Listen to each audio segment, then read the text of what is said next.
Look at your shadow. Really look at it.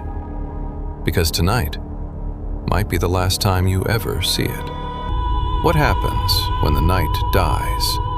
When a silent emerald radiation swallows the dark, erasing every hiding place and aggressively mutating the very DNA of the predators waiting outside your door.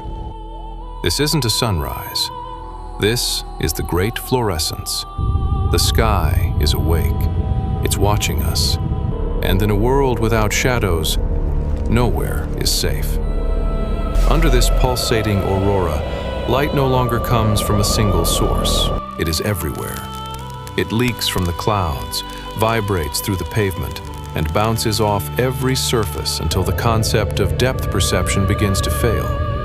The world looks flat, like a digital rendering that is not finished loading. This constant illumination has stripped away the primary tool of the predator and the only hiding place of the prey. Without shadows, there is no longer a place to be invisible. Every secret you ever held is now bathed in a clinical, unrelenting radiance. Historically, humanity defined itself by its relationship with the night. For thousands of years, ancient civilizations built their monuments, their mythologies, and their very safety around the predictable cycle of dusk and dawn. From the Egyptian priests tracking the descent of Ra into the dark underworld of Duat, to the Roman vigiles patrolling the quiet, pitch-black streets of the Republic, the dark was our boundary line. It was the period of rest that kept our minds anchored to the physical world, a protective barrier that separated the conscious mind from the wild, untamed chaos of the unknown. Now, that ancient contract has been unilaterally torn up. The sky does not sleep, and neither do we. Deep within the forests, the transformation is even more profound. The flora, once dormant in the cool hours of the night, has begun to react to the relentless bombardment of electromagnetic energy. Trees that used to stand as dark sentinels are now humming with a faint bioluminescent pulse. Moss glows with a rhythmic violet hue, and the leaves of ancient oaks have turned a translucent, crystalline silver to better absorb the new spectrum of light. The woods are no longer a place of mystery. They are a neon labyrinth where every movement is broadcasted in high definition. There is no such thing as camouflage when the ground itself is a source of radiance. The earth has become a stage, and the spotlight never turns off. The animals were the first to truly change. Evolution, which usually moves with the glacial pace of millennia, has been kicked into an impossible overdrive. The creatures of the night, the owls, the panthers, the wolves, found their traditional advantages erased in a single stroke. To compensate, their physiology has shifted toward the surreal. Sightings of deer with eyes the size of saucers, glowing with a reflective emerald sheen, have become common. Their retinas have expanded to process the vibrating particles in the air, allowing them to see not just the physical world, but the energy flowing through it. They move with a strange, liquid grace, their fur shimmering with the same bioluminescence as the plants they consume. They are no longer just animals. They are extensions of the frequency itself. For humanity, the psychological toll is a quiet, creeping catastrophe. The human brain is hardwired for the rhythm of the sun and the moon, a biological clock that has been shattered by the green sky. But the light is persistent. It is not just a visual phenomenon. It is an electromagnetic hum that many claim they can feel behind their teeth, a persistent, microscopic vibration that never allows the nervous system to truly settle. Sleep has become a luxury for the few, while the rest of the population drifts in a state of permanent, high-strung wakefulness. This is the era of the sleepless, where the boundaries between dreams and reality have begun to dissolve under the weight of a sky that never sets. Researchers are baffled, though their theories offer little comfort. Some suggest that the Earth's magnetic field has undergone a violent, unprecedented reconfiguration, pulling in cosmic radiation that was previously deflected by our magnetosphere. Others hypothesize that we have entered a dense cloud of interstellar dust, that acts as a giant conductor for solar energy, dispersing and refracting light even when our side of the planet is turned completely away from the sun. But these are just guesses, framed in the language of a science that no longer fits the evidence. There is no recorded precedent for a sky that sings with the color of a circuit board. There is no manual for a world where the stars have been drowned out by a sea of glowing gas. We are observers of a phenomenon that does not care about our formulas. The social fabric is fraying at the edges. When there is no night, the concept of a workday becomes an abstraction. Factories run on 24-hour loops, and the streets are perpetually crowded with people who have forgotten how to rest. But beneath the surface of this forced productivity is a growing sense of exposure. In the old world, the dark was where we kept our secrets. It was where we went to be alone, to reflect, to disappear. Now, privacy is an endangered species. Every action is illuminated, every movement tracked by the unblinking eye of the emerald sky. The light has become a form of involuntary transparency, a constant state of visibility orchestrated by the atmosphere itself. As the months pass, the phenomenon has begun to change the way we see ourselves. We are no longer the masters of our environment. We are subjects of a new, radiant regime. There are reports from the rural outskirts of people who have abandoned their homes to live in the glowing forests. They claim that the light is not an enemy, but an invitation. They speak of a collective consciousness that emerges when you stop fighting the glare and start breathing it in. They describe a world where words are unnecessary, because every thought is reflected in the shimmer of the air. Whether this is a new stage of human evolution or a collective hallucination born of sheer exhaustion is a question no one can answer. The most disturbing aspect of the green sky is the silence that has accompanied it. The typical sounds of the night, the crickets, the rustle of nocturnal creatures, the distant hum of a quiet city, have been replaced by a low-frequency vibration. It is a sound that is felt rather than heard, a tectonic resonance that matches the pulsing of the aurora. Some believe it is the sound of the Earth's core reacting to the atmospheric shift. Others think it is the sound of the light itself. Whatever it is, it has driven the birds to fly in strange geometric patterns, their wings tracing glowing lines across the sky like the traces on an oscilloscope. In the coastal regions, the ocean has turned into a churning vat of liquid neon. The phytoplankton, stimulated by the electromagnetic surge, have exploded in population, turning the waves into crashing walls of turquoise fire. Fish move through the water like streaks of lightning, their scales having adapted to reflect the intense bioluminescence of the sea. The horizon has disappeared. The green of the sky bleeds seamlessly into the blue of the water, creating a world without a floor or a ceiling. Sailors tell stories of massive, glowing shapes moving beneath the surface, entities that seem to be composed more of light than of flesh.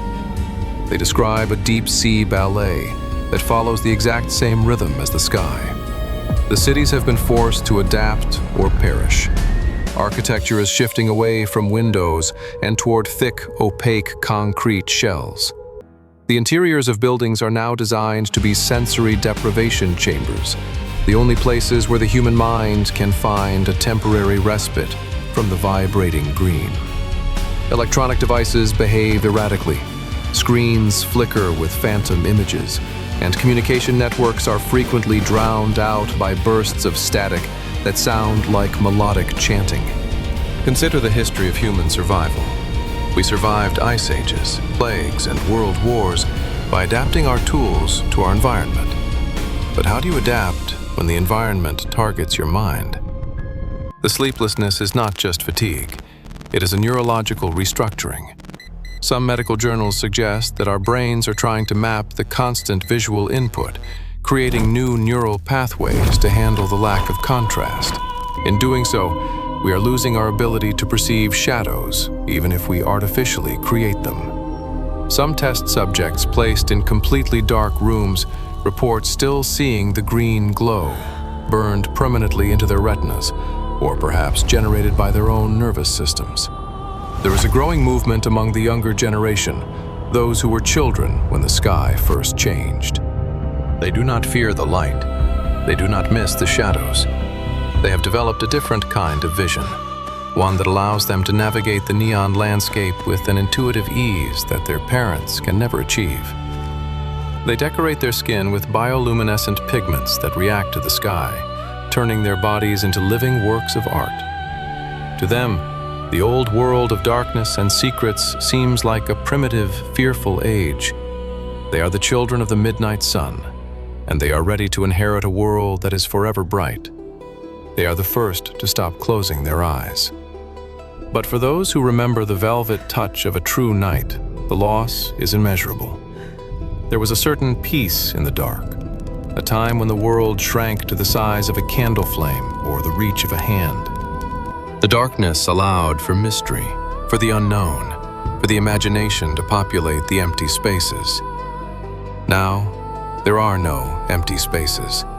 Everything is revealed, everything is exposed, and everything is vibrating with an energy that feels increasingly alien. We are being watched by a sky that does not blink, and we are being changed by a light that does not warm. It is a cold radiance, a clinical brilliance that probes the very atoms of our being.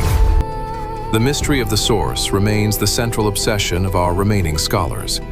If this is a natural cycle, how long does it last? Are we looking at a permanent shift in the Earth's state? Or is this a temporary anomaly that will one day vanish as suddenly as it appeared? The terrifying thought is not that the light will stay, but that it might be preparing us for something else. If the atmosphere is being modified, for whose benefit is the modification taking place? We see the animals changing, we see the plants evolving, and we see the younger generation adapting. We are witnessing a wholesale recoding of the biosphere, and we are the only ones still clinging to the old operating system. Consider the story of the first person to stop fighting. Clara Bennett, a leading researcher who spent years trying to find a way to block the electromagnetic hum, eventually walked out into her garden without her lead-lined suit or her protective goggles. She stood under the emerald sky for hours, her skin beginning to shimmer with a faint, reflected glow. When she finally spoke, she did not talk about data or particles. She spoke about the music. She said that the sky was not just light. It was a song that had been playing since the beginning of time, and our atmosphere was finally tuned to hear it. She disappeared into the forest shortly after, leaving behind a notebook filled with geometric patterns that matched the flight of the birds. Look up at the sky tonight, if you can still call it night. Notice how the green does not just sit there, it swirls. It forms patterns that look like maps, or perhaps like a language we have not learned to read yet. The stars are still there, somewhere behind the emerald curtain, but they are no longer our guides. We have a new North Star, and it is everywhere at once. It is in the glowing moss, it is in the reflective eyes of the predators in the park, and it is in the humming air that vibrates in your lungs. The very air you breathe is now a conductor for a signal we cannot switch off. The world has not ended in fire or ice. It has ended in a glow that refuses to leave us alone.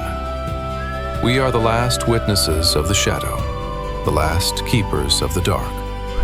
We remember what it was like to feel the weight of the night on our eyelids, to trust in the invisibility of the corner, to believe that some things were meant to stay hidden.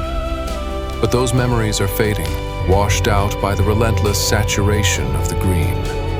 We are becoming transparent, our bodies and our thoughts gradually aligning with the frequency of the sky.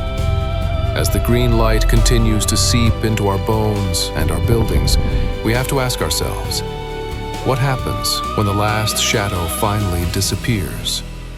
When the world is nothing but light, is there anything left of the people who used to live in the dark? We are no longer the apex predators. We are just holdovers from an obsolete, dark world, waiting to be consumed by whatever the emerald light is building next. The Great Fluorescence wasn't just an atmospheric shift. It was a biological reset. So ask yourself, If the sun never sets again, and the beasts outside are evolving into neon-lit nightmares, what is your move? Do you lock yourself in a concrete bunker and slowly lose your mind to the hum of the green sky? Or do you walk out into the glowing forest like Clara Bennett and let the frequency change you? Drop your survival strategy in the comments below. We read every single one. If you want to survive the next evolutionary reset, make sure to hit that subscribe button. Stay in the dark while you still can.